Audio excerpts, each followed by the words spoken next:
Good morning, friends. Myself, Dr. Pankaj, and welcome you all in Pedia Academy of Pediatrics. Today, we will discuss AIMS Protocol Neonatology, first chapter, Routine Antenatal Care. These protocols are very important. So, just go along with me, and we will discuss important points out of it. Okay, so first visit is called as booking visit. You have to assess history, be it menstrual history, obstetric history, any social support, then physical examination like weight, height, BMI calculation, blood pressure measurement, and gestational age determination. This is the basic first visit thing. What are the recommended investigation at first visit? This is important and this has been asked. Blood grouping, RH typing, CBC, HIV, hepatitis B, syphilis, blood sugar, and aneuploidy screening like nuchal translucency double marker test. The most important thing, start folic acid supplementation. 400 microgram. This is standard requirement, but in Indian settings, we start at 5 milligram whole white tablet. Okay, so routine investigations to be done at first visit. Subsequent visits, next visit, we have to monitor weight, fundal height. When we will start seeing fundal height from 24-week onward. Iron and calcium supplementation, which is important, 60 milligram of elemental iron and 1200 mg of calcium daily from second trimester. So screening from for anemia at 32 week and provide appropriate treatment. Annual anomaly scan at 18 to 20 week. Administration vaccines like tetanus, influenza, COVID. And if RH negative mother is there, then give anti-D immunoglobulin at 28 week. So this is very, very important. Uh, Fundal height from 24 week of gestation, then 60 milligram of elemental iron, 1200 milligram of calcium, and screen for anemia at 32 week, anomaly scan at 18 to 20 week, and these anti-D immunoglobulin at 28 week. This is very, very important. Okay.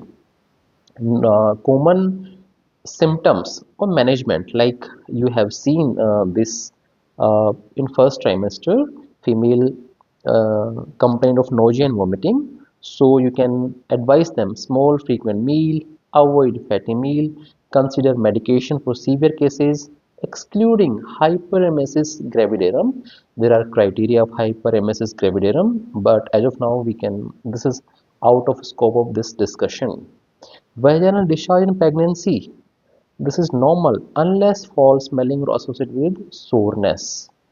Back sleeping should be avoided after 20 weeks due to risk of vena cava compression. So this is very, very important. This should be avoided after 20 week. Okay. Next, we will discuss. Okay, so we will discuss key obstetric conditions. First is preeclampsia and hypertensive disorders. Definition is very important. This is multisystemic disorder with hypertension and proteinuria or end organ dysfunction after 20 weeks. Management is very important. Tablet aspirin 150 mg daily from 12 week onward to 36 week of gestation or till delivery. Blood pressure targets are important. The target is 135 to 85 millimeter of mercury using different drugs, as you know, and this is again very important. We have to monitor fetal growth via USG and Doppler at 28, 32 and 36 weeks. Delivery in case of PIH, if BP is stable 37 to 38 week, and we have to administer MGSO4 for eclampsia prevention. Again, the important thing, gestational diabetes mellitus, all women should be actually tested for fasting, post-meal blood sugar or glucose tolerance test. Again, important thing, repeat GDT, glucose tolerance test at 24 to 28 week or the Only answer will be 24 to 28 week. Treatment is simple: nutritional therapy, metformin, insulin, blood sugar monitoring and fetal movement tracking, and aim delivery at 40 week if everything under control. Next condition of pregnancy is intrahepatic cholestasis of pregnancy. It is characterized by pruritus of palm and soles and elevated bile acids more than 19 micromole per liter and abnormal LFTs.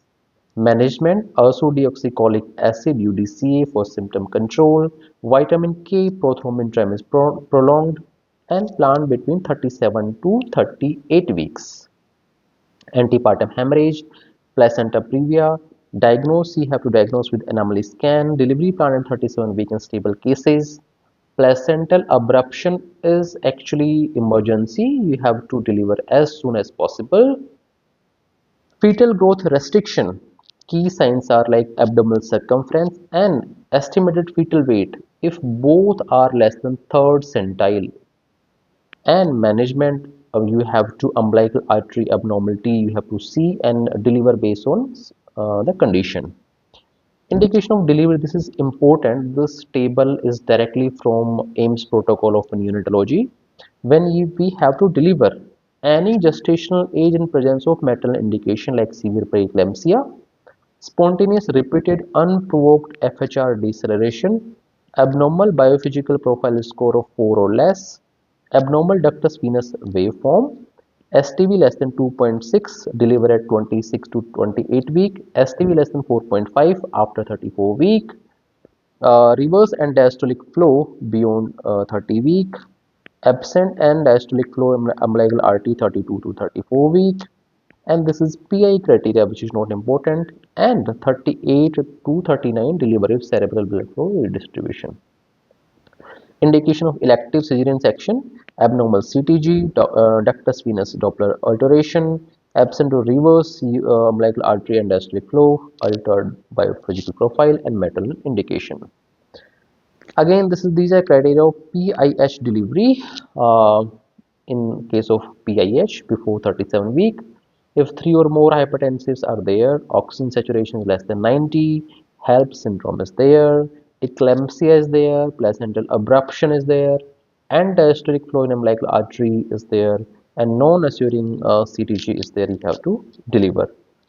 Last but not least, GDM, what are the criterias, what are the risk factors of GDM basically they're asking. BMI more than 30, previous macrosomic neonate weighting more than 4.5 kg, previous gestational diabetes, history of diabetes in the family, history of polycystic ovarian syndrome, and planning delivery in other management. So this is for discussion. Today's discussion is for care during pregnancy of common obstetric and conditions. Basically, this is observation forte, but as a pediatrician, we should know this much of content. So stay tuned for this amazing series. We will meet in next lecture of this series. Till then, stay tuned and do like, share, and subscribe. So you will get benefited from this. So